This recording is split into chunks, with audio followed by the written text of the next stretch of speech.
మనము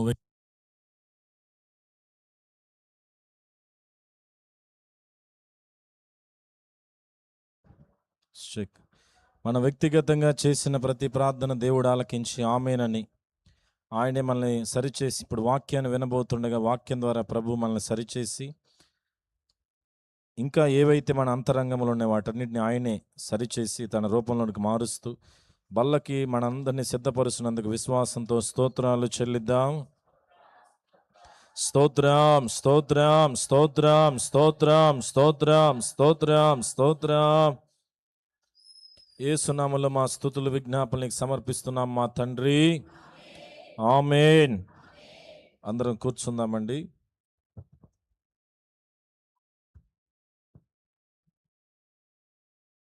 అందరం కూర్చుందాము. మరి మన మధ్యలో దైవసేవకులు అనిల్ గారు ఉన్నారు. తను ఈ శుద్ధీకరణ కూడికలో మనతో మాట్లాడుచుండగా ప్రభు తన ద్వారా మనతో మాట్లాడుతుండగా మనందరం వినగల చెవులతోనూ వాటిని పాటించగల హృదయంతో మనము సిద్ధ మనసుతో మనం కూర్చుందాము. మాట్లాడేవారు ఎవరైనా ఎలాంటి వారైనా ప్రభువే నాతో మాట్లాడాలనే ఆలోచన, మాట్లాడుతున్నారనే స్పృహ ఎప్పుడు మనకు ఉండాలి. కనుక నా కొరకు ఒక్క మాటైనా ఈరోజు దొరకదా అనేటువంటి ఆశతో మనం ఉండాలి. కనుక మరి ఇప్పుడు ఇంతకుముందు పరిచయం చేశాము, ఇంకా పరిచయం ఏమీ అవసరం లేదు. ఎందుకంటే పోయిన సంవత్సరం కూడా వారు మన మధ్యలో లాస్ట్ ఇయర్ సోను తను శనివారం వాక్యం అందించారు, అనిల్ ఆదివారం ఆరాధనలో వాక్యాన్ని అందించారు. కనుక ఈసారి కూడా మనతో ఉండటం సంతోషం. కొంత వాళ్ళకి అలసటే బడలికి అయినప్పటికీ కూడా ప్రభువు చేత శక్తి పొంది, ఎందుకంటే 2 రోజులు ఉదయాలు ఈ చిల్డ్రన్ క్యాంప్లో మరి బాగా అలసిపోయాము. అయినప్పటికీ కూడా ప్రభు పరిచర్య ఇది, అవన్నిటిని ప్రక్కన పెట్టి మరి ప్రభు కొరకు వారు కూడా ఇబ్బంది అనుకోకుండా ప్రభు అవకాశం ఇచ్చారు. అవకాశం ఉన్నప్పుడే ప్రభు కొరకు పని చేయాలని వారు కూడా శ్రమ తీసుకున్నారు. అందుని బట్టి వారికి కూడా నా హృదయపూర్వకమైన కృతజ్ఞతలు, వందనాలు తెలియజేస్తున్నాను. ఈ సమయంలో మరి సహోదరులు దైవజనులు అనిల్ గారు మనకు దేవుని వాక్యాన్ని అందిస్తారు.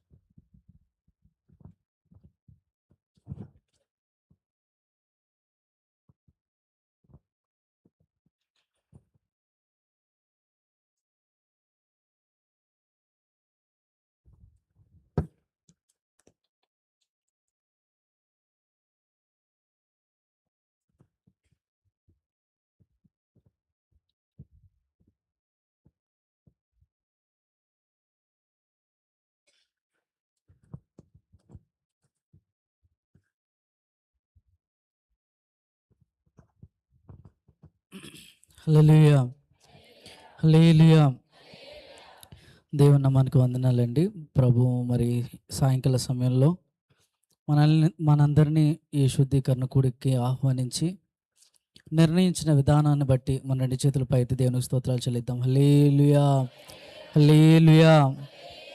మరి మొట్టమొదటిగా మరి దేవునికి వందనాలు చెల్లించుకుంటున్నాను. మరి అలాగనే మరి నన్ను ఆహ్వానించిన మరి ఈ స్థానిక సంఘ కాపరి అయినటువంటి వ్యవస్థాపకులు మరి చౌడయ్య గారికి కూడా నా ప్రత్యేకమైనటువంటి వందనాలు.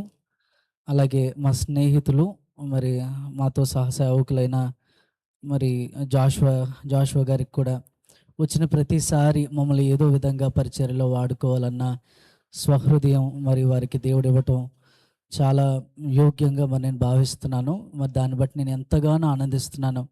మరి 2 దినాలు మరి మమ్మల్ని చూసుకోవడానికి, మాకు తిండి పెట్టడానికి, మాకు పరిచర్య చేయడానికి మా మధ్య సుమ అందరికంటే యోగ్యంగా మా కొరకు పనిచేసింది.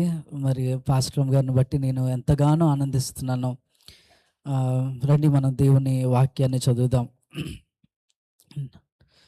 న్యాయాధిపతుల గ్రంథము 6వ అధ్యాయం. న్యాయాధిపతుల గ్రంథం 6వ అధ్యాయము 1వ వచనం.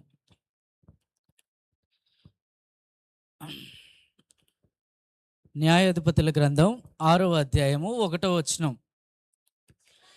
ఇశ్రాయేలీలు యెహోవా దృష్టికి దోషులైనందున యెహోవా 7 ఏండ్లు వారిని మిద్యానీల అప్పగించాను. హల్లెలూయా, హల్లెలూయా. ఓ చిన్న ప్రార్థన చేసుకుందాము. మనందరం కళ్ళు మూసుకుందాం. పరిశుద్ధుడా ప్రభువా, నీకు వందనాలు నాయన. మరొక మారు మీరు ఇచ్చినటువంటి మహాకృపను బట్టి నీకు స్తోత్రాలు. ఎన్నిక లేని వాడును, అయోగ్యుడును ప్రభువా, నిలవబట్టుకు కూడా అర్హత లేని వాడును ప్రభువా. ఇగో నేను యోగ్యతనిచ్చి నిలవబెట్టుకున్నావు. నీ మాటలు ఇగో ప్రభువా అయ్యా తేటగా ఇగో నాయన కనపరచుటకు సహాయమును దయచేయండి. మీరే మాట్లాడమని నజరేయుడైన యేసుక్రీస్తు వారి పరిశుద్ధమైన నామమును బట్టి అడిగి బ్రతిమలాడి వేడుకొనుచున్నాము తండ్రి, ఆమేన్. నిన్ను మాత్రమే నేనమ్మానయా, నీవు మాత్రమే నా ధైర్యం యేసయ్యా. నిన్ను మాత్రమే నేనమ్మానయా, నీవు మాత్రమే నా ధైర్యం యేసయ్యా. నీ బాహుబలమే నడిపించును, నా స్థితులన్నిటినీ సరిచేయును.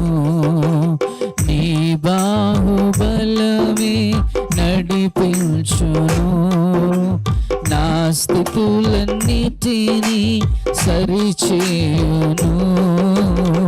కృప చూపువాడవయ్యా, నీ పిల్లలకు కృప చూపువాడవయ్యా. నిన్ను మాత్రమే నేనమ్మానయ్యా, నీవు మాత్రమే మా ధైర్యం యేసయ్యా. నిన్ను మాత్రమే నేనమ్మానయ్యా, నీవు మాత్రమే నా ధైర్యం యేసయ్యా. హల్లెలూయా, హల్లెలూయా.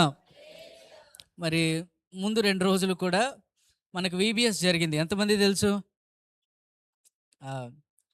మీలో చాలామంది వారి పిల్లల్ని వాళ్ళందరినీ పంపించారు. దేవుడు చాలా ఘనంగా VBSని మన మధ్య జరిగించాడు. హల్లెలూయా. ఎంత ఘనంగా జరిగించాడంటే చివరి రోజు చాలా ఆనందంగా వెళ్ళిపోయారు పిల్లలందరూ. అలా అందరూ ఆనందంగా వెళ్ళిపోవటం, 3 లెసన్స్ మేము అనుకున్న 3 లెసన్స్ని బాధ్యతగా నిర్వర్తించడం మాకు కూడా చాలా హ్యాపీగా అనిపించింది. హల్లెలూయా. మరి నా గురించి పరిచయం అవసరం లేదు కనుక మరి ఇంతకుముందే మీ మధ్యన ఉన్నాను. నన్ను ఎంతమంది చూశారు? చాలామందికి నేను గుర్తే ఉన్నాను. లాస్ట్ టైం నేను చెప్పిన వాక్యం గుర్తుందా? అయిపోయింది ఇక్కడ. శాశ్వతమైన ప్రేమతో నేను నిన్ను ప్రేమించున్నాననే మాటతో దానిపైన చాలా కాలం క్రిందట ఏంటది చాలా కాలం క్రిందట అనేటువంటి మాటను మనం చూసాము.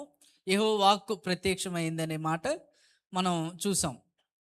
సరే, ఈరోజు ఒక మీ అందరికీ సాధారణంగా చాలామంది సేవకులు ఇక్కడ వచ్చి పరిచర్య చేయటం మరి మేము ఎంతగానో ఆనందిస్తున్నాం. ఇదే స్టేజ్ని లేదంటే ఇదే ఈ ఆవరణాన్ని పంచుకోవటం అనేది దేవుడు మాకు ఇచ్చినటువంటి గొప్ప ఆధిక్యతగా మేము ఎంతగానో మురిసిపోతున్నాము.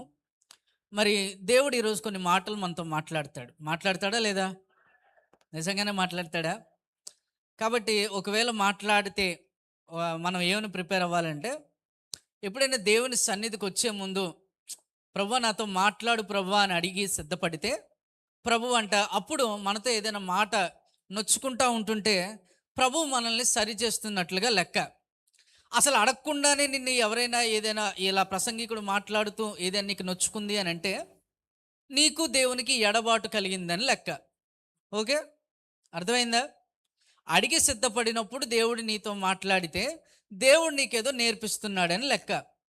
అడగకుండానే దేవుడు నీతో ఏదో మాట్లాడుతున్నాడు, నన్నే అనేస్తున్నారు అని ఏదైనా అనిపిస్తే దేవునికి నీకు ఎడబాటు కలిగిందని లెక్క. హల్లెలూయా. సో ఈ మాటను మనం మధ్యలో పెట్టుకొని ఈ వాక్యాన్ని కొంచెం శ్రద్ధగా వినడానికి కొంచెం ప్రయత్నం చేద్దాం. నాకు కూడా మరి నేను వేరే ఒక వాక్యం కొరకు సిద్ధపడ్డాను, కానీ లాస్ట్ మినిట్లో మరి ప్రభువు దీన్ని తిప్పారు.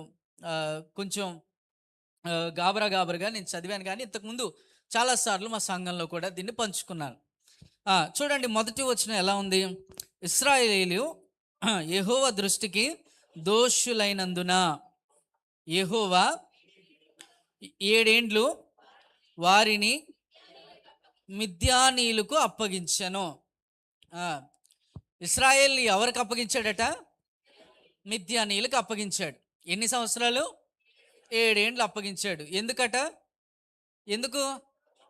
ఆ దేవుని దృష్టిలో వాళ్ళు ఎలా ఉన్నారట? దోషులుగా ఉన్నారు. బాగా అర్థం చేసుకోవడానికి చెప్పాలంటే, దేవుని దృష్టికి వాళ్ళు అసహ్యంగా ఉన్నారు. దేవుని దృష్టికి వారు నష్టంగా ఉన్నారు. దేవుని దృష్టికి వారు పనికిమాలిన వారిగా ఉన్నారు. దేవుని దృష్టికి వారు ఇంక పని చేయని వారిగా ఉన్నారు. హల్లెలూయా. అర్థం చేసుకోవాలి. అసలు దేవుని దృష్టిలో దేవుడు ఒకవేళ మనల్ని దృష్టిస్తే మనం ఎలా కనబడుతున్నాము? ఆదాము అవ్వలకి దేవుడు ఏం చేశాడనంటే, ఒక మంచి ఏదైనా తోటనిచ్చాడు. చాలా మంచి వనం అది. అన్ని అవసరాలు కూడా అందులో సమకూర్చి పెట్టాడు. పెట్టిన తర్వాత దేవుడు ఒక ఆజ్ఞ ఇచ్చాడు. సింపుల్గా మనకు అర్థం కావడానికి ఏమిచ్చాడు?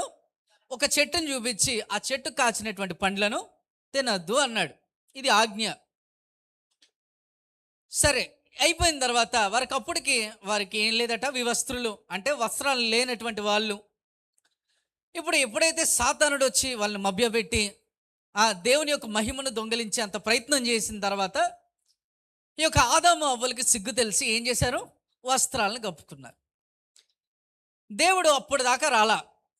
వాళ్ళు వస్త్రాలు కప్పుకొని వారు ఏం చేస్తున్నారట? ఆకులు చాటును వారు నిలవబడినప్పుడు దేవుడు వచ్చాడు. హల్లెలూయా. వచ్చి యెహోవా ఒకసారి వీరు ఎలా ఉన్నారో ఒకసారి చూడాలనుకున్నాడు. వీరితో నేను స్నేహం చేయాలని, నాతో ఒక సంబంధం కావాలని ఏం చేశాడు? దేవుడు మట్టి ముద్దను తీసుకొని ఏం చేశాడు? ఆదాము అవ్వగా క్రియేట్ చేశాడు, సృష్టించుకున్నాడు. వాటి నాసిక రంధ్రాల్లో ఏం ఊదాడు? జీవవాయువును ఊదాడు. వారి కొరకు ఏం చేశాడు? ఏదైనా వనాన్ని ఇచ్చాడు. ఆయన కొరకు అవ్వను కూడా క్రియేట్ చేసి ఇచ్చాడు. ఇంత చేసిన దేవునికి వీరు ఏం చేశారంటే, దేవుడు చెప్పనిది ఏదో చేశారు. హల్లెలూయా. దేవుడు కొన్ని దినాలు వీళ్ళకి కనిపించకుండా వెళ్ళాడు అనుకుందాం. వీళ్ళు పాపం చేసి దేవుని ఆజ్ఞని మీరి ఆకులు కట్టుకుంటున్నప్పుడు అప్పుడు వచ్చాడు సీన్లోనికి దేవుడు. యెహోవా మరలా ఒకసారి చూడాలనుకున్నాడు. వీరు బాప్తిసం తీసుకున్నారు కదా, కొన్నాళ్ళు వీళ్ళు పట్టించుకోకుండా, కొన్నాళ్ళు అయిన తర్వాత ఒకసారి వచ్చి చూద్దాం ఎలా ఉంటారో. వీరికి క్షేమాన్ని ఇచ్చాను కదా, కొన్నాళ్ళు ఆగి కొన్నాళ్ళ తర్వాత ఒకసారి వచ్చి చూద్దాం వీరు ఎలా నిలవబడుతున్నారో. వీరికి స్వస్థతనిచ్చాను కదా, కొన్నాళ్ళు ఆగి కొన్నాళ్ళ తర్వాత వచ్చి చూద్దాం వీళ్ళు ఎలా ఉంటారో. వీరికి వ్యాపారాన్ని ఇచ్చాను, వీరికి ఆహారాన్ని ఇచ్చాను, తర్వాత వీరికి క్షేమస్థితిని ఇచ్చాను. ఇచ్చిన తర్వాత కొన్నాళ్ళు ఆగి చూద్దాం వీళ్ళు ఎలా ఉంటారో అని అనుకున్నాడు దేవుడు. హల్లెలూయా. ఆదాము అవ్వల్ని చూశాడు. చూసిన తర్వాత దేవునికి ఎంతగానో మనస్తాపం చెందింది. దేవుడు అంట నరులు చెడుతనము చేయటం చూసి ఏం చేశాడట? మనసులో నొచ్చుకున్నాడు. ఇక ఎవ్వరూ కనబడలేదు. ఆ దినాలలో నోవాహు కనబడ్డాడు. హల్లెలూయా. కానీ ఈ దినాలలో న్యాయాధిపతుల కాలాల్లో దేవుణ్ణి వెంబడించటం, న్యాయాధిపతులను లేపటం, న్యాయాధిపతి ఏమో వీరి కొరకు యుద్ధం చేయడం, ఇశ్రాయేలు ప్రజలకు కొరకు యుద్ధం చేయడం. దేవుడు క్షేమం ఇచ్చిన తర్వాత కొన్ని సంవత్సరాలు నిమ్మలంగా ఉండేసరికి మరలా బయలుదేవతలను ఆరాధించటం, మరలా విగ్రహాల దగ్గరికి వెళ్ళిపోవటం, మరలా దేవునికి అసహ్యమైనటువంటి కార్యాల్లో వాళ్ళు ఉండటం. చాలా కాలంగా ఇదే జరుగుతుంది. చూడండి, ఆరోగ్యం మొదటి వచనం పైన వచనం ఒకటి ఉంది చూడండి. తర్వాత దేశము 40 సంవత్సరములు నిమ్మలంగా ఉన్నాయి. అంటే కొంతకాలం క్షేమం వచ్చేసరికి, కొంతకాలం ఆరోగ్యం వచ్చేసరికి, కొంతకాలం వ్యాపారంలో లాభం వచ్చేసరికి, కొంతకాలంలో అప్పులు తీరిపోయేసరికి, కొంతకాలం గొప్ప వచ్చేసరికి, గుర్తింపు బాగా ఉండేసరికి దేవుణ్ణి మర్చిపోయారు. హల్లెలూయా. ప్రభువు మనతో ఉన్న ప్రభువుని మర్చిపోతున్నాం ఈ రోజుల్లో. ఏంటట చెప్పండి? ప్రభువుని మర్చిపోతున్నాం. 40 సంవత్సరాలు నిమ్మలంగా ఉన్నారంటే మామూలు విషయం కాదు. 40 సంవత్సరాలు వారి మీదకి ఏ యుద్ధము రాలేదంటే మామూలు విషయం కాదు. 40 సంవత్సరాలు ఏ శత్రువు కూడా వాళ్ళని కదిలించలేకపోయాడంటే అది సాధారణమైనటువంటి విషయం కాదు. 40 సంవత్సరాలు దేవుని యొక్క బాహుబలము వాళ్ళకు తోడై ఉండిపోయింది అంతే. అంటే 40 సంవత్సరాలు దేవుని యొక్క కటాక్షాల్లో క్షేమాల్లో తిరుగుతున్నప్పటికీ కూడా ఎవరిని అనుసరిస్తున్నారు వీళ్ళు? డైవర్ట్ అయిపోయారు. పక్క రాజ్యాల్లో ఉన్నటువంటి దేవతలను చూస్తున్నారు, వారి అన్య పద్ధతులను చూస్తున్నారు, వారి పండగలను చూస్తున్నారు, వారి పెళ్ళిళ్ళు చూస్తున్నారు, వారి వివాహ పద్ధతులను చూస్తున్నారు. అవే చాలా బాగున్నాయి కదా, అవే చాలా చక్కగా జరుగుతున్నాయి కదా. వారు కూడా వ్యాపారంలో ఇలా ఉండకపోతే మనం వ్యాపారంలో ముందుకెళ్ళగలుగుతాం? కొంత మెలకువలు కూడా మనకు తెలిసి ఉండాలి కదా. ప్రభువేమో అన్నిటి విషయాల్లో మెలకువగా ఉండమంటాడు మనల్ని. మనకు మాత్రం అన్ని విషయాల్లో మెలకువలు కలిగి ఉంటాం. హల్లెలూయా.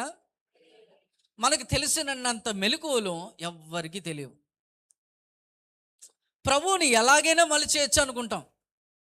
40 సంవత్సరాలు క్షేమం వచ్చేసరికి ప్రభువుని ఎలాగైనా మలిచేయచ్చు అనుకున్నారు, పక్కకి వెళ్ళిపోయారు. వీళ్ళు ఏం చేశారట? యథావిధిగా మళ్ళీ విగ్రహాలను ఆరాధించడం మొదలుపెట్టారు. దేవుడు ఏం చేశాడట? మరలా ఒకసారి 40 సంవత్సరాలు చూస్తున్నాడు. ఇక ఆగిపోయి ఏం చేశాడట? యెహోవా దృష్టికి వీరు దోషులైనందున, అంటే ఇశ్రాయేలీలు దోషులైనందున, దేవుని సంఘము దోషులైనందున, దేవుని బిడ్డలు దోషులైనందున ఏం చేశాడట? 7 సంవత్సరాలు ఎవరికి అప్పగించాడు?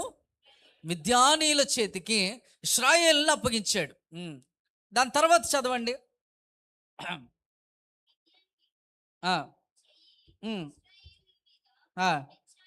చాలు. మిద్యానీయుల చెయ్యి ఇశ్రాయేలుల మీద హెచ్చైపోయిందంట. చరిత్ర ఒకసారి తెలుసుకుందాము. మామూలుగా అనుకోవడానికి ఇశ్రాయేలీయులు 10,000 మంది ఉంటే మిద్యానీయులు 1000 మంది ఉంటారు. ఎంతమంది? ఒక చిన్న దేశం అలుపెరగకుండా యుద్ధాలు జరిగించి యుద్ధాలన్నిటిలో విజయం సాధించినటువంటి ఒక పెద్ద దేశం అయినటువంటి ఇశ్రాయేల్ మీదకి ఒక చిన్న దేశం యొక్క చెయ్యి హెచ్చైపోయింది. ఆ చిన్న దేశం యొక్క ఆ చిన్న చెయ్యి పెద్ద చేతిని అణిచేస్తుంది. దేవుడే వారి మీదకి అలా చేయించాడు. హల్లెలూయా, హల్లెలూయా. ఒక్కసారి దేవుని దృష్టిలో దోషులము అని ముద్ర పడిన తర్వాత ప్రభు మనల్ని అసలు మన పక్కింటి వారు అన్యులు ఉంటారు కదా, మనల్ని ఎప్పుడు అవమానపరుస్తూ ఉంటారు కదా, ఇంకొంత అవమానంలోకి నెట్టుతాడు మనల్ని. ఇంకొంత పక్కింటి వారి చేత మనకి ఒక అవమానాన్ని తెచ్చిపెడతాడు. ప్రతిదానికి ఒక అర్థాన్ని దేవుడు తీసుకుంటూ ఉంటాడు. కనీసం ఇలాంటి అవమానాల్లోనైనా తిరిగి తిరిగి తిరిగి తిరిగి తిరిగి మరలా దేవుడి దగ్గరికి వస్తారు. హల్లెలూయా. కానీ వీళ్ళు 40 సంవత్సరాలు దేవుని విడిచిపెట్టారు. మిద్యానీయుల చెయ్యి ఏమైపోయిందట? హెచ్చైపోయింది. చాలా పెద్దదైపోయింది. హెచ్చైపోయినందున వీరు ఎక్కడికి వెళ్ళిపోయారట? చూడండి, హెచ్చైన గనుక వారు మిద్యానీయుల ఎదుట నిలవలేక కొండల్లోనున్న వాగులను గుహలను దుర్గములుగా తమకు సిద్ధపరచుకుని. ఒక్కసారి మిద్యానీయులు వీరి మీదకి యుద్ధం చేయడానికి వచ్చేసరికి వీరు కొండలకు పారిపోయారు, గుహలకు పారిపోయారు. ఎవరిల్లు?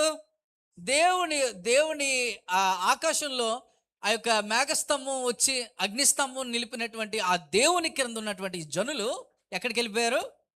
కొండల్లో గుహల్లోకి వెళ్ళి తప్పించుకొని దాక్కుంటున్నారు. అంత స్థితి ఎందుకు వచ్చింది వీళ్ళకి? దేవుడు వీళ్ళని రాజులుగా చూడాలనుకున్నాడు, ఏలువారిగా చూడాలనుకున్నాడు, రాజ్యాలను ఏలాలనుకున్నాడు, అనేక వారి మీద నాయకులుగా చూడాలనుకున్నాడు, న్యాయాధిపతులుగా చూడాలనుకుంటున్నాడు. వీళ్ళేమో వీళ్ళకున్నటువంటి ఆశ్రయాలను అన్నింటినీ విడిచిపెట్టి ఎక్కడికి వెళ్తున్నారట? కొండల్లో గుహల్లోకి వెళ్ళి దాక్కుంటున్నారు. మరి ప్రభువే గొప్ప ఆశ్రయస్థానం అని దాక్కోవాలి కదా, మందిరానికి పరిగెట్టాలి కదా.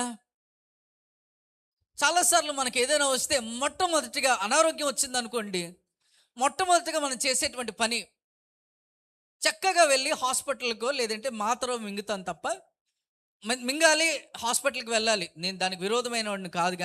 కానీ మొదట ప్రధానమైనటువంటి ప్రభు ఉన్నాడు మనకి. హల్లెలూయా. ఆ ప్రభు ఎదుట మోకరించి, ప్రభువా నేను నీ ఎదుట నీతిగా ఉన్నాను కదా, నీ కొరకు నేను ఇంకా పని చేయాలి కదా, నీ ఎదుట మోకరెళ్తున్నాను, ఈ ఈ యొక్క అనారోగ్యంలో నాకు స్వస్థపరచడానికి నువ్వు ఇష్టపడుతున్నావా అని అడగాలి. హల్లెలూయా, హల్లెలూయా. ప్రభువుని ప్రతిదానిలో మొదట పెట్టాలి. మీరు ఆశ్రయస్థానాలు కోల్పోయినప్పుడు ఎవరి దగ్గరికి పరిగెట్టాలి?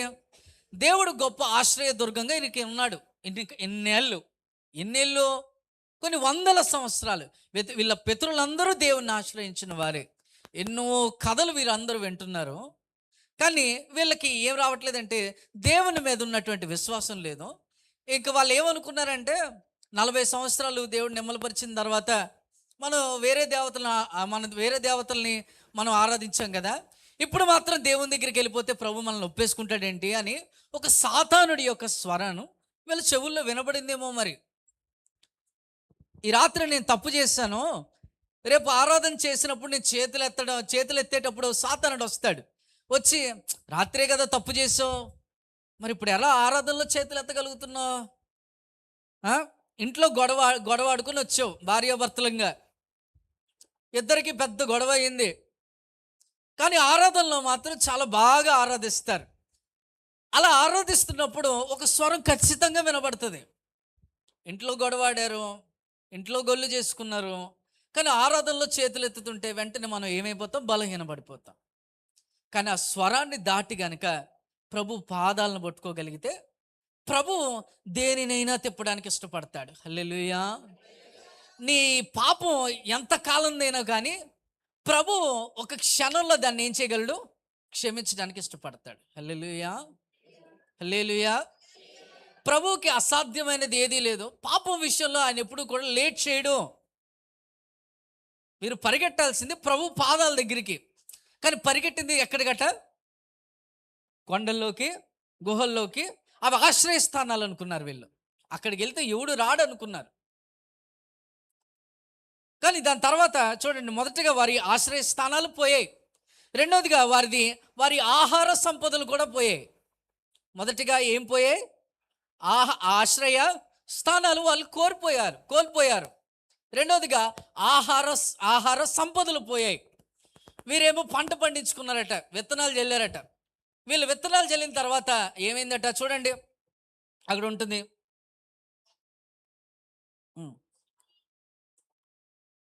ఇశ్రాయేలీయులు విత్తనములు విత్తిన తర్వాత మిద్యానీయులను, అమాలేకీలను, తూర్పు నుండి వారును తమ పశువులను, గుడారములను తీసుకొని మిడతల దండంత విస్తారముగా వారి మీదకు వచ్చి వారి ఎదుట దిగి గాజాకు పోవునంత దూరము భూమి పంటను పాడు చేసి ఒక గొర్రెను కానీ, ఎద్దును కానీ, గాడిదను కానీ, జీవన సాధనమైన మరి ఏదైనాను కానీ ఇశ్రాయేలీయులకు ఉండనీయలేదు. మొదటిగా ఆశ్రయ స్థానాలు పోయాయి, రెండవదిగా ఆహార సంపదలు పోయాయి. వీరేమో పండించుకుంటూ విత్తనాలు జల్లుకున్నారు. వీరికి నోటికి అందించేటువంటి ముద్ద కూడా వీరికి దొరకట్లేదు. కారణం, వీరు దేవుని దృష్టిలో దోషులు అయిపోయారు, దేవునికి అసహ్యంగా బ్రతుకుతున్నారు. శుద్ధీకరణటువంటి కూడికల్లో దేవుని దృష్టిలో మనం ఎలా ఉన్నామో గ్రహించుకోవాలి. ప్రభు మనల్ని ఒకసారి చూడడానికి వచ్చినప్పుడు మనం ప్రార్థనలో కానీ, వాక్యం చదువుతూ కానీ, లేదంటే తోటి వారితో మాట్లాడుతున్నప్పుడు దైవికమైనటువంటి సంభాషణలతో కానీ, భార్యాభర్తల మధ్యనటువంటి వైవాహిక సంబంధం ఎలా ఉంటుందో ప్రభు చూడడానికి వస్తాడు. ఎలా కనబడతాం? ఎలా కనబడుతున్నాం? ఒకవేళ ప్రభు దృష్టిలో నువ్వు గొప్పవానిగా కనబడితే దాని కొరకు దేవుడు ఎంతగానో మురిసిపోతాడు. ఒకవేళ దోషులుగా నువ్వు కనబడితే దానికి కారణాలు ఇక్కడ చూపిస్తున్నాడు. మొదటిగా నీ ఆశ్రయ స్థానాన్ని తీసేస్తాడు, రెండోదిగా నీ ఆహారాన్ని కూడా తీసేస్తాడు. హల్లెలూయా. ఆహారం పోయింది, విత్తనాలు జల్లారట. పెద్ద భూమి మీద చాలా పెద్ద పంటని వీరు వేసుకున్న తర్వాత ఆ మిడతల దండంత విస్తారముగా వీరి మీద పడిన తర్వాత ఏమైందట? వారిలో ఉన్నటువంటి ఏవి కూడా మిగలలేదు, వారి ఆహారం పోయింది. హల్లెలూయా. చూడండి, మనం ఫలించే విధంగా ప్రభు కొరకు మనం కనబడకపోతే మన స్వాస్థ్యాలన్నీ కోల్పోతాం. ఏం కోల్పోతాం? మనం ఫలించే విధంగా మనం దేవుని దృష్టిలో కనబడకపోతే మన స్వాస్థ్యాలన్నీ కోల్పోతాం. మన ఆహారం అంతా కోల్పోతాం. మూడోదిగా చూద్దాం, ఆధార సాధనాలు కూడా వీరు కోల్పోయారు. పంట పండించాలంటే ఏముండాలి? ఎద్దులు ఉండాలి. బరువులు మోయాలంటే ఏముండాలి? గాడిదలు ఉండాలి. పాలు కానీ లేదంటే వాటి ద్వారా వ్యాపారం చేయాలంటే ఏముండాలి? గొర్రెలు ఉండాలి. ఇవి వ్యాపార సాధనాలు, ఇవి ఆధార సాధనాలు. దేవుడు వారికి మొదటగా ఆశ్రయం తీసేశాడు, ఆహారం తీసేశాడు, దాని తర్వాత ఏం తీసేశాడు? ఆధార సాధనాలు తీసేశాడు. అంటే నీ చేతిలో ఉన్నటువంటి దేన్ని చూసుకొని అతిశయంగా మురిసిపోతున్నావో దాన్ని తీసేస్తాడు. అది ఉద్యోగం అవ్వచ్చు, వ్యాపారం అవ్వచ్చు, ఆరోగ్యం అవ్వచ్చు, అంతస్తు అవ్వచ్చు, కోట అవ్వచ్చు, మిద్దు అవ్వచ్చు, ఏదైనా కావచ్చు. ప్రభు అనుకుంటే ఒక క్షణంలో కూల్చగలడు. హల్లెలూయా. ప్రభు దృష్టికి మనం దోషులంగా కనబడిన తర్వాత ప్రభు మనం ఎంత స్థాయిలో ఉన్నదనేది చూడలేడు. ఇక మన స్థాయి ఒకటే, అసహ్యమైన వారి గుంపులో మనం అసహ్యంగా కనబడటమే. దేవుని దృష్టికి ఈ ఇశ్రాయేలీయులు దోషులుగా కనబడిపోయారు. ఆశ్రయ స్థానాలు కోల్పోయారు. ప్రభు వారికి ఇచ్చినటువంటి రక్షణ అంతటినీ కూడా వారు మర్చిపోయారు. దేవుడు ఇంతగా రక్షించాడు కదా, మన ఆశ్రయమే దేవుడు కదా అని చెప్పి పరిగెట్టడం మానేశారు. రెండవదిగా ఆహార సంపదలు కోల్పోయి వీరు ఏం చేస్తున్నారట? బండ సందు ఆ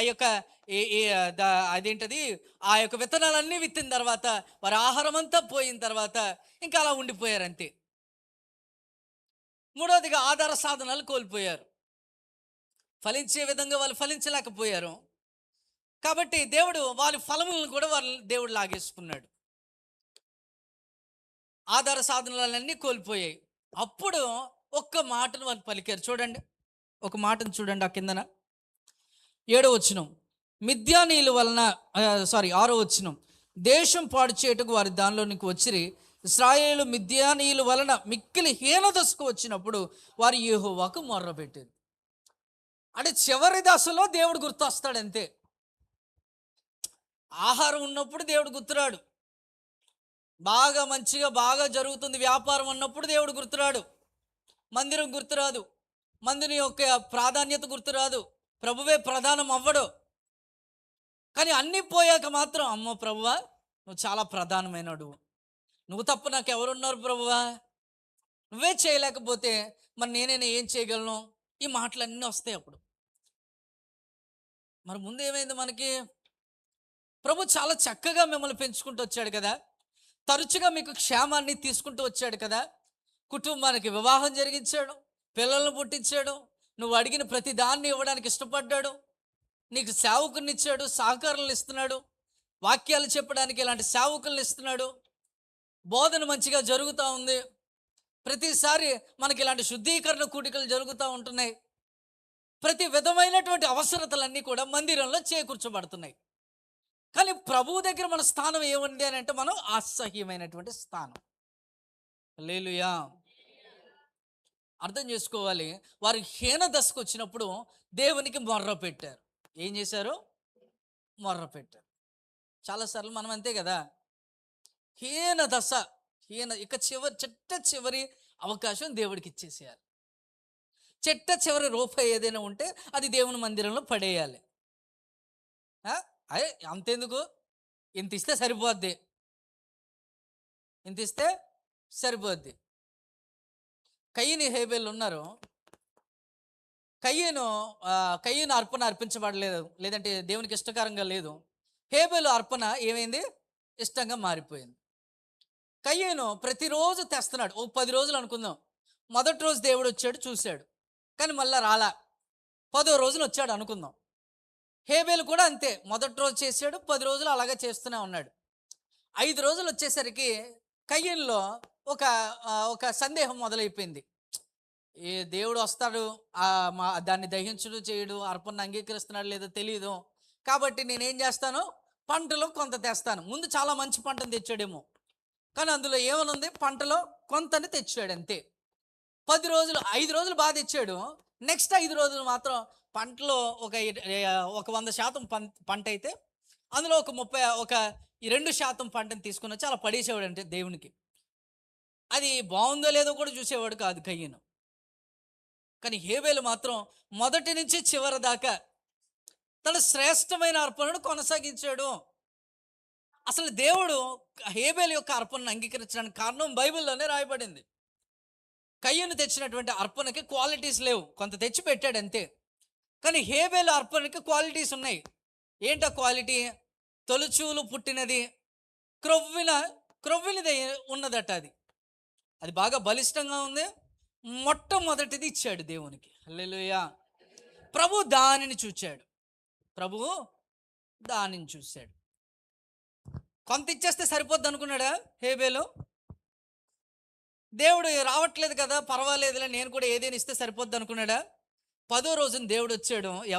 ఎవరి దృష్టిలో పడ్డాడు? దేవుని దృష్టిలో హేబేలు పడ్డాడు.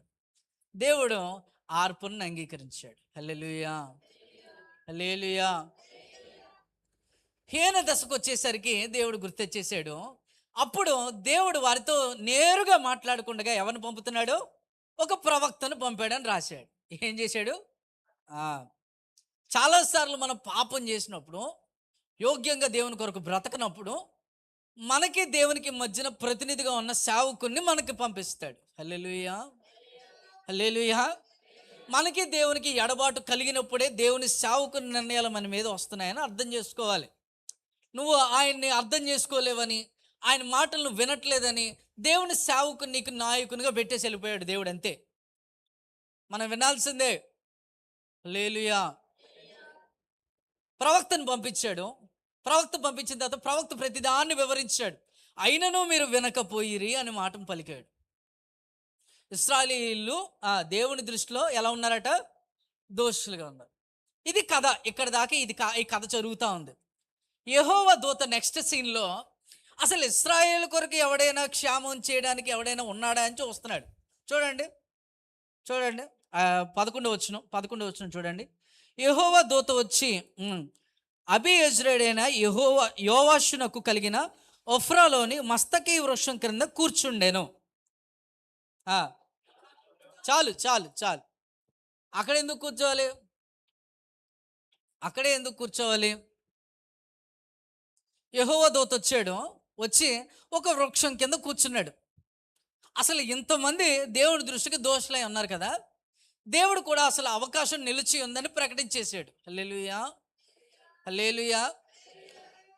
మిమ్మల్ని నేను చంపను, మీకు కావాల్స్తే ఒక వెసులుబాటుగా ఒక ప్రవక్తను పంపుతాను అన్నాడు. దాన్ని బట్టి మీరు అర్థం చేసుకోవాలి కదా, దేవుని యొక్క అవకాశం ఇంకా నిలిచి ఉన్నదని. ఎవ్వరికీ అర్థం కాల. కానీ ఒక ఆయన దేవుని దృష్టిలో పడ్డాడు. ఆయన పేరు గిద్యోను. ఎవరు? గిద్యోను. చూడండి, ఆ మాట చదవండి, మళ్ళీ చదువుతాను. యెహోవా దూత వచ్చి అబీయెజ్రీయుడైన యోవాషునకు కలిగిన ఒఫ్రాలోని మస్తకి వృక్షం కింద కూర్చుండెను. యోవాషు కుమారుడైన గిద్యోను మిద్యానీయులకు మరుగైయుండునట్లు గానుగు చాటున గోధుమలను దొల్లగొట్టుచున్నాడు. ఎక్కడ దొల్లగొట్టుచున్నాడు? గానుగు చాటున గోధుమలను దొల్లగొట్టుచున్నాడు. మళ్ళీ చదువుతాను. గానుగు చాటున గోధుమలను దొల్లగొట్టుచున్నాడు. దానికి ముందే మాట ఉంది, మిద్యానీయులకు మరుగై ఉండునట్లు. ఎక్కడికి వెళ్ళిపోయాడు తెలుసా? చరిత్రలో ఉంటుంది. ఈయనట కొండ మీదకి వెళ్ళిపోయాడు. ఎక్కడికి వెళ్ళిపోయాడు? కొండ మీదకి వెళ్ళిపోయి అక్కడి నుంచి ఆ కొండ దిగువనకు దిగాడట. దిగి గానుగు చాటున గోధుమలను దొల్లగొడుతున్నాడు. గానుగు దేనికి ఉపయోగిస్తారు చెప్పండి? గానుగా దేనికి ఉపయోగిస్తారు?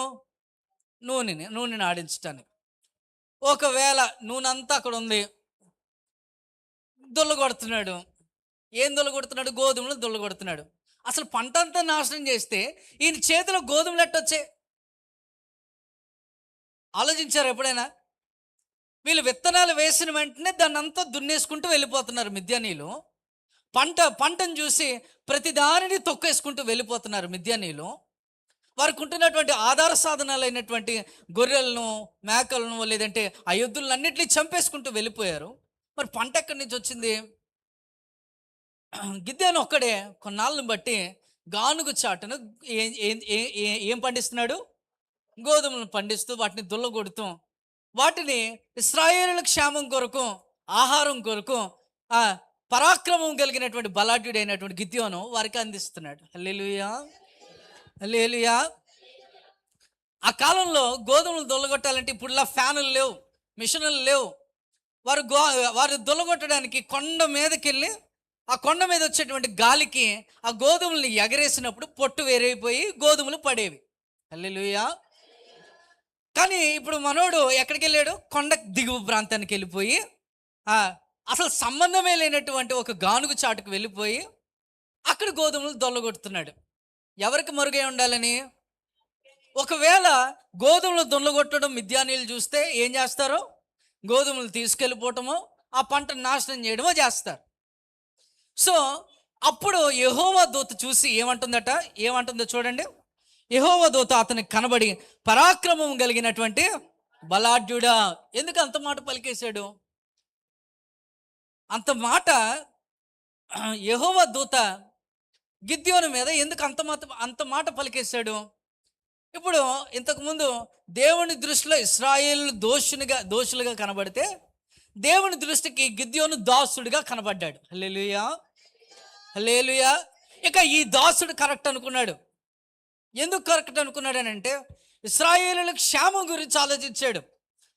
ఒకవేళ మిద్యానీయులకు కనుక కనబడితే ఉన్న ఈ గోధుమలు కూడా లాక్కెళ్ళిపోతే వీరికి ఎక్కడి నుంచి ఆహారం పెట్టాలి? గిద్యోను పేరుకి పరాక్రమం కలిగినటువంటి బలాఢ్యుడు అని పేరు, అసలు పేరు అదే. దాన్నే పలికాడు ఎవరు? యెహోవా దూత, ప్రభువు దూత అని ఉంటుంది. దాన్ని చరిత్రకారులు ఏమంటారంటే ప్రభువు దూత అని వచ్చే ప్రతి ప్లేస్లో అక్కడ యేసు ప్రభు కనబడ్డాడని అర్థం. హల్లెలూయా. కాబట్టి దేవుడే చూస్తూ ఉంటున్నప్పుడు ఎవరు కనబడ్డారు? గిద్యోను దేవునికి దాసునిగా కనబడ్డాడు. ఇశ్రాయేలు క్షేమం కొరకు గోధుమలు దాయాలనుకోవటం దేవునికి చాలా బాగా నచ్చింది. హల్లెలూయా, హల్లెలూయా. గిద్యోనికి చెప్పాడు, నువ్వు గొప్పగా యుద్ధం చేయాలి ఇవన్నీ చెప్తా ఉంటుంటే దేవుడు మీకు తోడై ఉన్నాడని అంటుంటే ఇంకా గిద్యోను అంటాడు, ఇది ఒకవేళ నిజంగా నువ్వు చెప్పినటువంటి యెహోవా మాకు తోడై ఉంటే ఇదంతా మాకెలా సంభవించింది? మా పితరులు ఇన్ని కథలు చెప్పారు కదా, ఇన్ని ఎర్ర సముద్రాన్ని పాయలు చేశాడనో లేకపోతే ఇంకేవేవో కథలన్నీ చెప్పారు. అవన్నీ చేసినటువంటి దేవుడు మమ్మల్ని ఎలా వదిలేశాడంటే నిజానికి దేవుడు వీళ్ళని వదిలేశాడా? వీళ్ళు దేవుడిని వదిలేశారా? దేవుడు అయినా గిద్యోనికి ఒక మాటనిచ్చి, లేదు నువ్వు నిలవబడాలి, బలం తెచ్చుకో, నేను నీకు తోడై ఉంటానంటే గిద్యోను అంటాడు, మా గోత్రం మనష్షే గోత్రంలో చాలా కనిష్టమైన గోత్రం కదా, నేను అర్హత లేని వాడిని కదా, యుద్ధం చేయడానికి పనికిరాని వాడిని కదా. ప్రభు అంటాడు, అయితేనేమి, దాని అవసరం ఏముంది, నీ వెనకాల నేను తోడుగా ఉన్నాను. హల్లెలూయా. నీ పక్షంగా నేనేం చేస్తాను? యుద్ధం చేస్తాను. దేవుని దృష్టికి నువ్వు దాసుగా కనబడితే, నువ్వు బలహీనమైనటువంటి వాడివైనా, నీకు చదువు రాకపోయినా, నీ చేతిలో తలాంతులు లేకపోయినా, నిన్ను ఎవరు గుర్తించకపోయినా, నువ్వు దేనికి పనికి రాకపోయినా, ప్రభు మాత్రం నిన్ను పనికొచ్చే పాత్రగా చేసుకోవాలనుకుంటాడు. హల్లెలూయా. నీ చేత వాళ్ళకి సిగ్గు తెచ్చేంతగా అసాధారణమైనటువంటి కార్యాలను చేయాలనుకుంటాడు. హల్లెలూయా, హల్లెలూయా. ఇశ్రాయేలు ప్రజలందరూ కూడా గిద్యోన్ని ఏనాడు పట్టించుకొని ఉండరు. వీడు మనిషి అదే గోత్రం, అదేదో గోత్రంలో ఇతను కనిష్టమైనోడు, చెట్ట చివరోడు, పనికిరానోడు, ఇతడు ఆ వంటకు దేనికి పనికి వస్తాడని చెప్పేసి పక్కన పెట్టేసేవాళ్ళు. కానీ ప్రభు దృష్టికి అతడు పరాక్రమం కలిగిన బలాఢ్యుడా అని. యెహోవా దేవుని క్షేమాన్ని లేదంటే ఇశ్రాయేలుల క్షేమం గురించి ఆలోచించిన వాడిని పరాక్రమం కలిగినటువంటి బలాఢ్యుడా అంటాడు.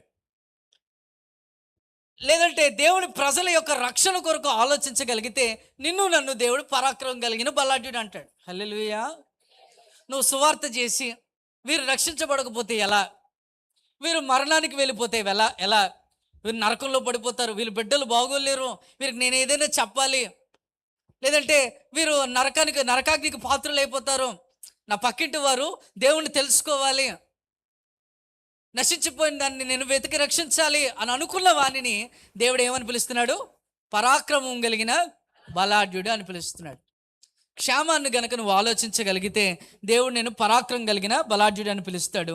రెండోది, వారికి వచ్చేటువంటి క్షేమం గురించి కూడా ఆలోచించాడు. ఎవరు? ఒకవేళ వచ్చి చంపేస్తే ఏమవుతుంది? ఇక అట్టడుగు స్థానానికి వెళ్ళిపోతారు. ఇశ్రాయేలీయులు అందరూ కూడా చచ్చిపోతారు. దానిని బట్టి కూడా ఏం చేస్తున్నాడు గిద్యోను ఆలోచించాడు. తర్వాత క్షేత్రదుర్గము గురించి కూడా ఆలోచించాడు. క్షేత్రదుర్గాన్ని ఏం చేశాడంటే గుర్తించాడు. చూడండి, మొట్టమొదటిగా ఆయన క్షేమం గురించి ఆలోచించాడు, ఇశ్రాయేల్ క్షేమం గురించి. రెండోదిగా ఇశ్రాయేల్ క్షేమం గురించి కూడా ఆలోచించాడు. మూడోదిగా అసలు ఇశ్రాయేల్ క్షేత్రదుర్గం ఎవరో కూడా మరలా ఒకసారి గుర్తు చేస్తున్నాడు. దూతకు చెప్తున్నాడు, ప్రభువా నువ్వు అంత గొప్పవాడు కదా, ఎంత గొప్పవాడు కదా అని చెప్పి దాన్ని ప్రశ్నించే విధంగా ఉన్నా కూడా దేవునికి ఒకసారి తన క్షేత్రదుర్గం ఒకప్పుడు ఎలా చేసిందో ఒకసారి దూతకు గుర్తు చేస్తూ ఉంటున్నాడు. హల్లెలూయా, హల్లెలూయా. తర్వాత వచ్చినాల్లో క్షమించమని అడుగుతూ ఉంటాడు ఇశ్రాయేలు ప్రజల కోసం. ఇవన్నీ చేశాడు కాబట్టి దేవుని దృష్టిలో ఆ గిద్యోను దాసునిగా కనబడ్డాడు. మొత్తం మీద దూత వచ్చాడు. విశ్వాసానికి ఒక పరీక్ష జరిగింది, ఇదంతా మనకు తెలుసు. ఇంకో పావు గంటలో ముగించాలి కనుక దూత వచ్చాడు. ఏం చేశాడు, ఆ యొక్క పొంగని, ఆ భక్ష్యాలని, తర్వాత ఆ యొక్క మాంసాన్ని ఒక రాతి మీద పెట్టమన్నప్పుడు పెట్టాడు. అగ్ని దిగి వచ్చింది, దాన్ని కాల్చాడు. దాన్ని బట్టి ఏమయ్యాడు, మన గిద్యోను నువ్వు నిజంగా దేవుని దూతమే అని నమ్మాడు. అయిపోయిన తర్వాత కూడా మరలా సందేహం. దానికి ముందు తన తండ్రి యొక్క బలిపీఠాలన్నిటినీ కూల్చాడు. చాలా బాగుంది. గిద్యోను దేవునికి చాలా చక్కగా నడుచుకున్నాడు, బాగానే ఉంది. తర్వాత దేవుడు ఒక యుద్ధాన్ని అప్పగించాడు. దాన్ని ఎలా చేయాలో కూడా గైడ్ లైన్స్ ఇచ్చాడు. కొన్ని వేల మంది వచ్చారు. 3,000 మంది వస్తే అందులో 300 మంది మాత్రమేతోనే యుద్ధాన్ని చేశాడు. భయపడుతున్నానంటే పూరాన్ని ఇచ్చాడు. పూరాన్ని ఇచ్చి బయలుదేరమన్నాడు. ఒక కళ వచ్చింది. ఒక కళ ద్వారా వారందరినీ భయపెట్టాడు దేవుడు. మీరు కొండలను దివిటీలను పట్టుకొని గొప్ప యుద్ధం చేశారు. హల్లెలూయా. మీరు మంచి వాక్యంలో ఎదిగిన వారు కాబట్టి ఇదంతటినీ నేను మరలా వివరించట్లేదు. కానీ ఇప్పుడు గిద్యోను తప్పిపోయాడు. ఏం చేశాడు, తప్పిపోయాడు. ఇప్పుడు ఎఫ్రాయిమీలు గిద్యోను దగ్గరికి వచ్చారు. నువ్వు మాకు సమాచారం చెప్పకుండా నువ్వు మమ్మల్ని ఎలా గుర్తిస్తున్నావు, మమ్మల్ని గౌరవించిన పద్ధతి ఇదేనా అని అడిగాడు. అడిగితే మీరు నన్ను ఏమనుకుంటున్నారు, ఇంత పెద్ద యుద్ధం చేశాను నేను అని చెప్పకనే చెప్తున్నాడు. మొత్తం మీద 120,000 మందిని నాశనం చేశాడు. హల్లెలూయా, హల్లెలూయా. 120,000 మందిని నాశనం చేయడానికి 300 మందితో యుద్ధానికి బయలుదేరి 120,000 మందిని నాశనం చేయగలిగాడు. ఎవరు, గిద్యోను. నాశనం చేసిన తర్వాత గిద్యోను ఒక రాజులు వస్తారు, వారిని కూడా జయిస్తాడు. అయితే వారి ఒంటెల్లో ఉన్నటువంటి, మెడలో ఉన్నటువంటి హారాలను తీసుకుంటాడు. ఏం చేస్తాడు, తీసుకుంటాడు. గిద్యోనికి వయసు అయిపోతుంది. వయసు అయిపోయిన తర్వాత గిద్యోను ఒక మాట పలుకుతాడు. నేను కానీ ఇక నీకు వయసు అయిపోయింది కదా, నువ్వే మమ్మల్ని ఏలుతావా మరలా అని అడుగుతాడు. నేను కానీ నా పిల్లలు కానీ ఎవరు వేలరు కానీ యెహోవాయే మిమ్మల్ని ఏలును గాక అంటాడు.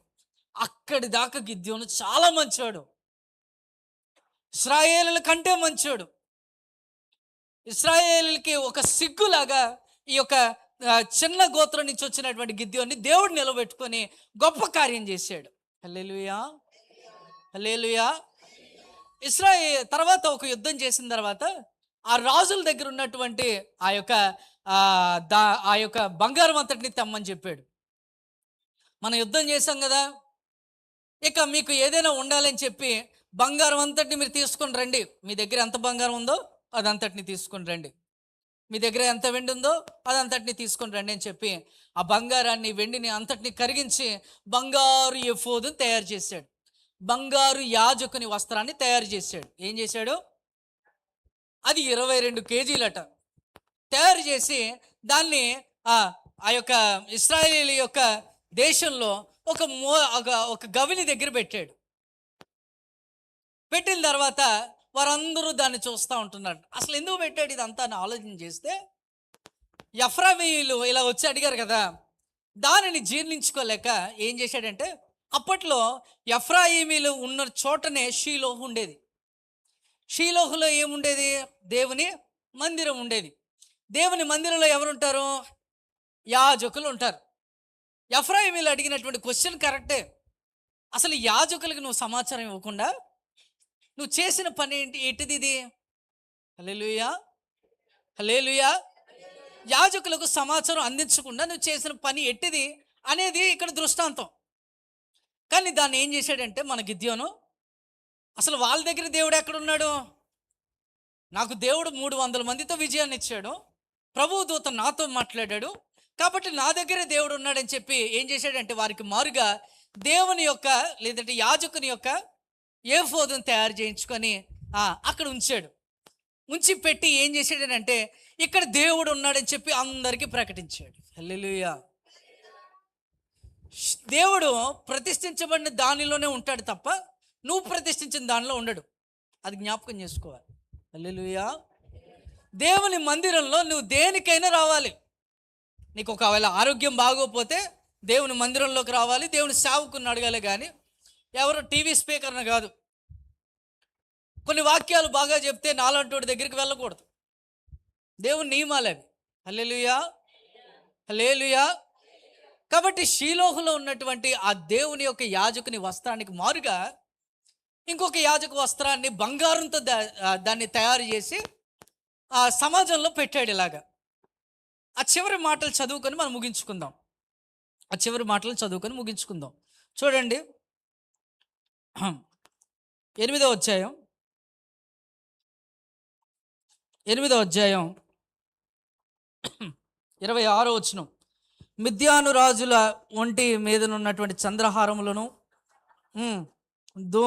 చెప్పండి వర్ణపు బట్టలు గాకను, ఒంటెల మెడలనున్న గొలుసులు గాకను, అతడు అడిగిన బంగారు పోగుల ఎత్తు 1700 తులముల బంగారము.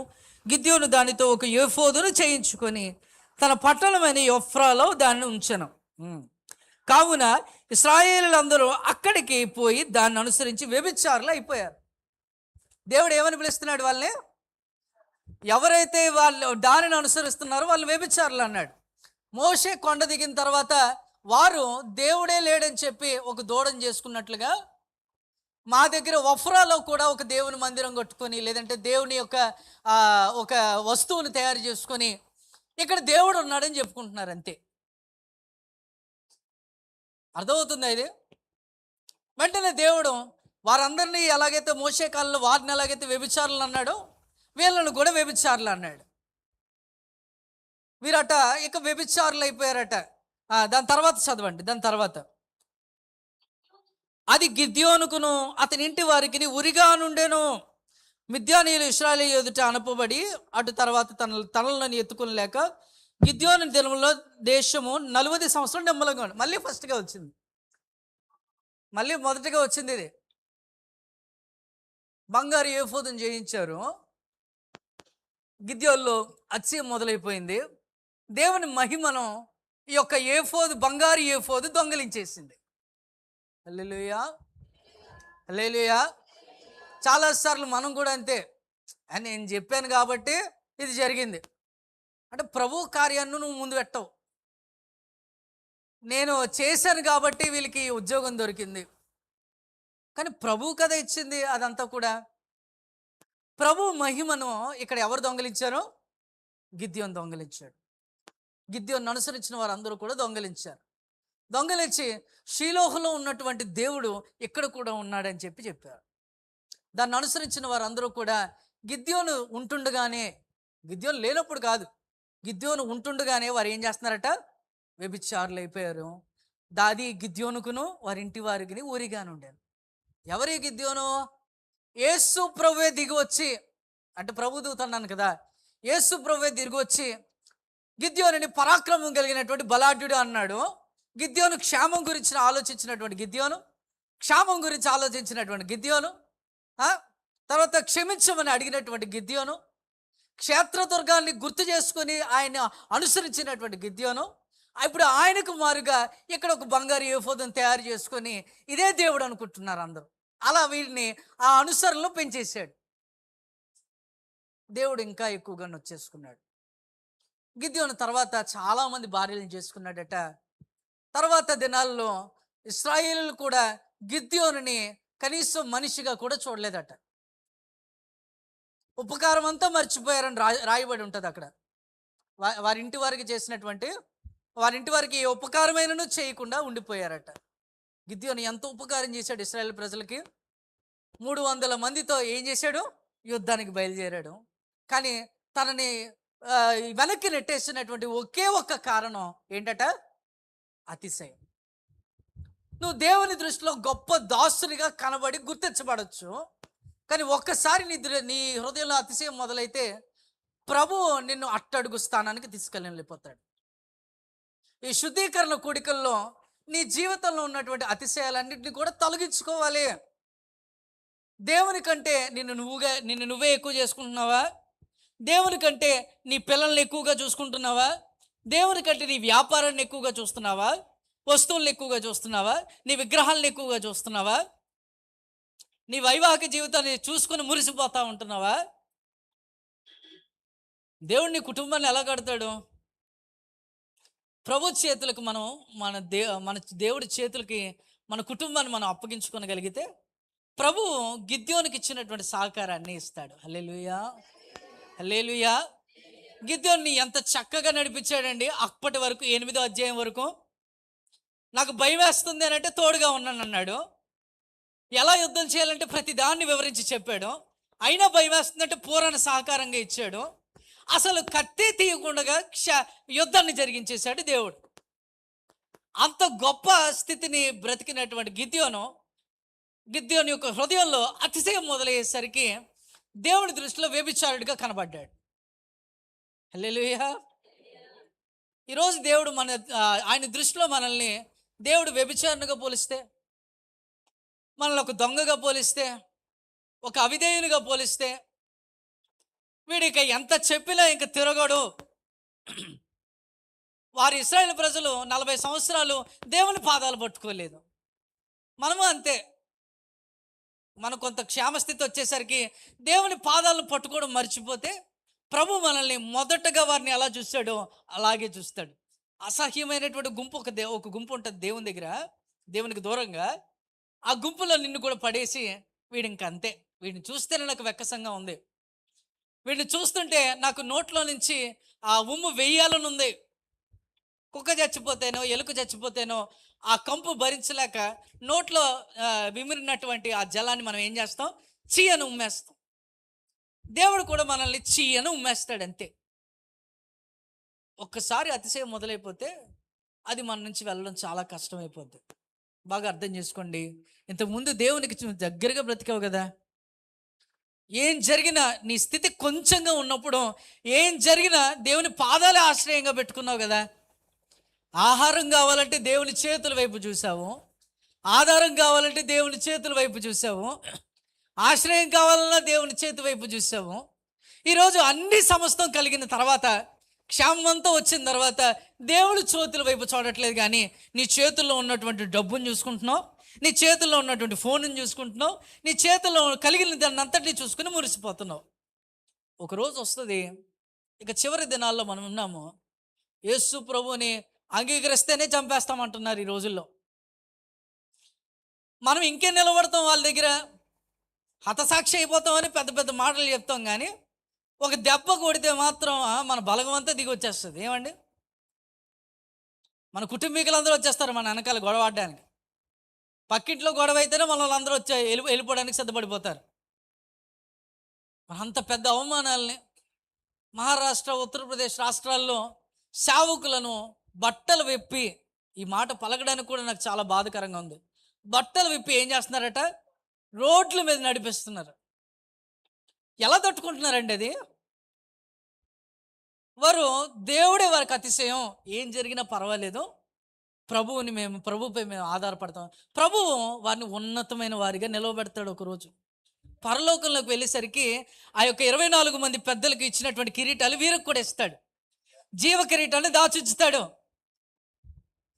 అతిశయం అంతటిని తీసేసి దేవుడే నా అతిశయం అని చేసుకున్న వారందరికీ కూడా దేవుడు పరలోకంలో జీవ కిరీటాన్ని పెట్టి ఒక రోజున కుర్చీలో పెట్టి 24 మంది పెద్దలతో కూర్చుండబెట్టి విందులో వాళ్ళని పాల్గొనేలా చేస్తాడు. హల్లెలూయా, హల్లెలూయా. పరిశుద్ధంగా నువ్వు కనబడాలి, నువ్వు పరిశుద్ధంగా శుద్ధీకరించుకోవాలి.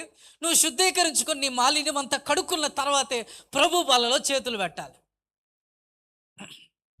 బాగా అర్థం చేసుకోండి. ప్రభు బల్లకు వచ్చేసరికి మాత్రం ఇదిగో నా పాత్ర నీకు ఇస్తున్నానని చెప్పి ఏం చేస్తాం? నువ్వు దీన్ని అభిషేకంతో నింపు ప్రభు అని ఇస్తాం. మన ఇంటికి ఒక గెస్ట్ వచ్చాడు, చాలా చిన్న ఎగ్జాంపుల్ చెప్తున్నాను. ఒక అతిథి వచ్చాడు, ఆయనకి టీ కావాలి.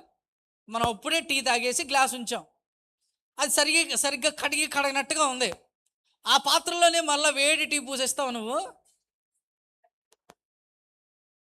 అదే ప్లేట్లో అసలు అంట్లో ఉన్నటువంటి ప్లేట్లను తీసుకొని వచ్చి అన్నం పెడతావు నువ్వు. కానీ బల్లారాధనకు వచ్చేసరికి మాత్రం అందరూ దేవుని దగ్గరికి వెళ్ళి ఎంగిలి పాత్రతో పెడుతున్నారు.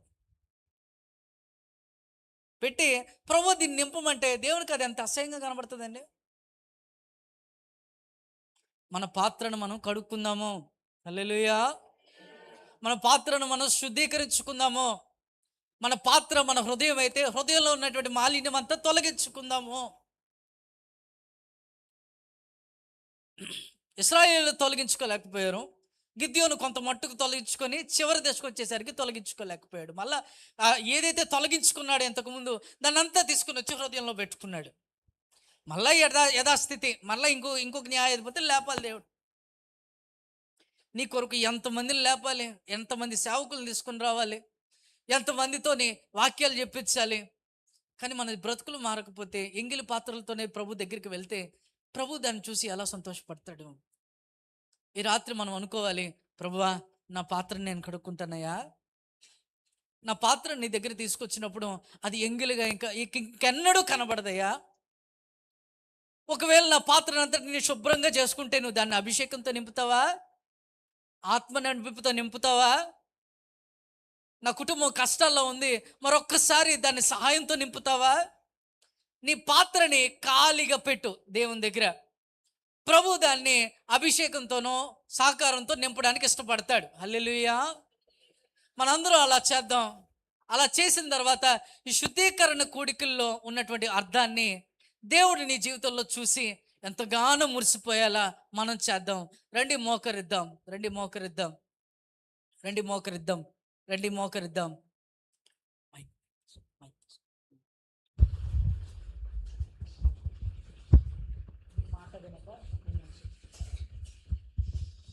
నీ మాట వినక నిన్ననుసరించక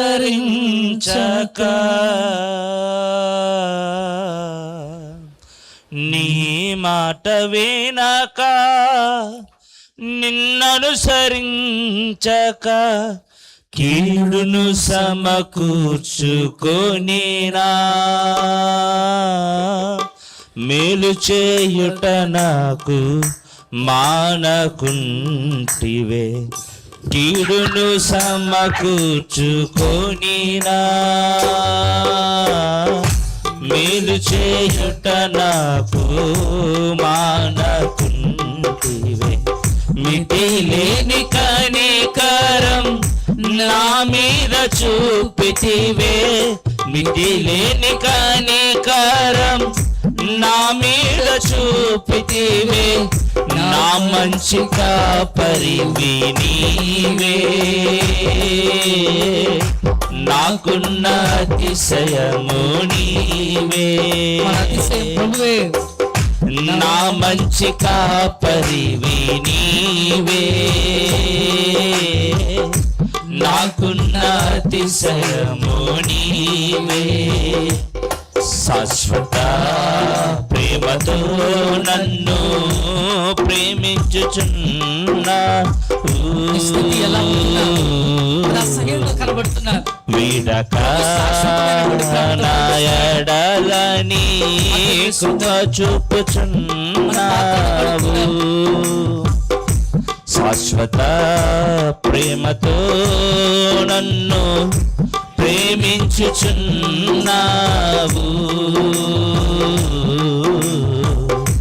వీడక నా ఎడలని కృప చూపుచున్నావు మితి లేని కనికరం నా మీద చూపితివే మితి లేని కనికరం నా మీద చూపితివే నా మంచి కాపరివి నీవే, నాకున్న అతిశయము నీవే. నా మంచి కాపరివి నీవే, నాకున్న అతిశయము నీవే. శాశ్వతమైనటువంటి ప్రేమతో నేను నిన్ను ప్రేమిస్తున్నాను అన్నాడు. మన అతిశయం ప్రభువే అని అనుకుంటూ మనం పాడగలిగితే మితిలేని కనికరం మన మీద చూపిస్తున్నాడట. అంటే మనం ఎంత తప్పు చేసినా, మన పాపం ఎంత కాలందైనా, మన వ్యభిచారంలో మునిగిపోయినా, అప్పుల బాధల్లో మునిగిపోయినా, అసలు దేవుడు చెప్తున్నది చేయకపోయినా, దేవుడు చెప్పినది మనం చేయకుండా వెనుతిరిగిపోయినా ఇంకా అవకాశం నిలిచి ఉంది అని ప్రభు మనకి మాట ఇస్తూ ఉంటుండగా ఇక మనకు సందేహం ఏమిటి? ఇక ఆపుతున్నటువంటి ఆ యొక్క అడ్డంకులు ఏమున్నాయి? మితిలేని కనికరాన్ని ప్రభు చూపించడానికి ఇష్టపడుతున్నాడు. ఈ రోజున గిద్యోను ఎలా స్టార్ట్ అయ్యాడు, ఎలా ముగించాడు? గిద్యోను ప్రారంభం చాలా బాగుంది, కానీ గిద్యోనులో మనం ముగించొద్దు. గిద్యోనులో ప్రారంభిద్దాము, కానీ గిద్యోను ముగింపు మనకొద్దు. గిద్యోనుకి ఎవరు ఉపకారం చేయకుండా మానేశారు. గిద్యోను అనుసరించిన వారందరూ వ్యభిచారులు అయిపోయారని అన్నాడు. దేవుని దృష్టికి వారేమో దోషులుగా ఇశ్రాయేలు కనిపిస్తే కొంతకాలానికి దేవుని దృష్టిలో దాసునిగా కనబడ్డాడు ఈ గిద్యోను. కానీ మళ్ళా చివరికి దేవుని దృష్టిలో దాసుడైనటువంటి ఈ గిద్యోనులో అతిశయాన్ని దేవుడు దృష్టించాడు. నువ్వు దాసునిగా కనబడితే చాలదు, నీ హృదయ లోతుల్లో కూడా దేవుడే అతిశయంగా కనబడాలి. ఇక దేవుడు తప్ప ఇది ఎవ్వరూ చేయలేదన్న మాట నీ ద్వారా రావాలి. ప్రభువు మాత్రమే ప్రధానమైనటువంటి వాడని గుర్తించాలి. అలా గుర్తించినప్పుడు మితిలేని కనికరం నిన్ను ముంచెత్తటానికి ఇష్టపడుతూ ఉంది. ఈ రాత్రి శుద్ధీకరణ కూడికలో మనం శుద్ధిపరచబడదాం, మన పాత్రలను కడుక్కుందాం, దైవ ఆశీర్వాదాలను మనం పొందుకుందాం. దేవుని దాసులకి మన దీన్ని అప్పగిస్తున్నాం.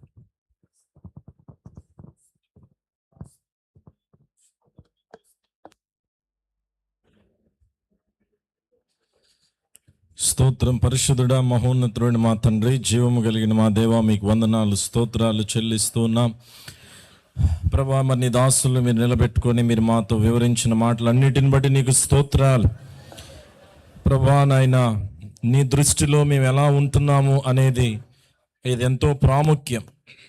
చాలాసార్లు మనుషులకి నేను ఎలా కనపడుతున్నానని చాలా బాగా రెడీ అవుతూ ఉంటాం. మమ్మల్ని మేము కనపరుచుకోవడానికి ఎన్నో డబ్బులు ఖర్చు పెడుతూ ఉంటాం. కానీ నీ కనుదృష్టి కింద మా ప్రాణాత్మ దేహములు ఎలా ఉన్నాయని ఆలోచన చేసే విషయంలో వెనకబడిపోతున్నాం ప్రభా. క్షమించండి. వీళ్ళ దృష్టిలో కాదు, కానీ నా ప్రభువుకి నేను ఎలా కనపడుతున్నా? మనుషులు కనపడే విషయంలో ఎంతో ప్రయాసపడుతున్నాం, ప్రయత్నాలు చేస్తున్నాం, కానీ నా అంతరంగమో ప్రభు కనిపిస్తుంది. సరిచేసుకోవాలని అయ్యా చాలాసార్లు మేము తప్పిపోతున్నాం ప్రభా. మమ్మల్ని క్షమించండి. ప్రజల క్షేమాన్ని ఆలోచించినవాడు, వారి క్షేమ స్థితిని ఆలోచించినవాడు అయ్యా, కానీ తుదకు పడిపోయాడు. అలాగ మేము ఉన్నామేమో, మమ్మల్ని మన్నించండి ప్రభువా. అయ్యా, నీ మాట వినక విశ్రాంతిని అనుభవిస్తూ, నెమ్మదిని అనుభవిస్తూ నా ప్రభువా, వారి ఆహారాన్ని పోగొట్టుకున్నారు, వారి ఆశ్రయపురాలు పోగొట్టుకున్నారు, వారి ఆధార సాధనాలు పోగొట్టుకున్నారు ప్రభువా. మేము ఎన్నోసార్లు ఎన్నో మా జీవితంలో కోల్పోతున్నా, కానీ ఇది దేవుని శిక్షేమో అని ఆలోచన చేసుకోలేకపోతున్నాం. ఆ దీనదశలో అయ్యా నన్ను బాగు చేయ, ఆరోగ్యాన్ని ఇవ్వయ్యా అని మొరపెడుతున్నాము, కానీ నా లోపం ఏంటని ప్రభా చాలాసార్లు మేము తెలుసుకోలేకపోతున్నాం నాయన. మా ఆరంభం గిద్యోను వలె ఉంటూనే మా ముగింపు అలా ఉండక, ఆరంభము కంటే ముగింపు మరింత శ్రేష్టముగా ఉండడానికి సహాయం చేయండి. మమ్మల్ని మేము శుద్ధీకరించుకొని సరిచేయబడిన హృదయాలతో తండ్రి నీ బలలో చేతులు వేయనట్లుగా సహాయం చేయండి. మళ్ళీ రేపు ఉదయ కాలం 8 గంటల నుంచి జరగబోతున్న ఆరాధన ఆశీర్వాదకరంగా జరిగించండి ప్రభువా. అయ్యా మరి నీ దాసులను రేపు కూడా మీరు అభిషేకించి వాడుకోండి. అలా రేపు సాయంత్రం మరి 5 గంటల నుంచి జరగబోతున్న యూత్ మీటింగ్ కూడా దీవెనకరంగా మీరు జరిగించండి. కృప కలిగిన మా దేవా, నీ దాసులిద్దరిని కూడా రేపు ఉదయం సాయంత్రం మీరు వాడుకోండి. మళ్ళీ వారి తిరుగు ప్రయాణం అంతట్లో మీరు తోడై ఉండండి.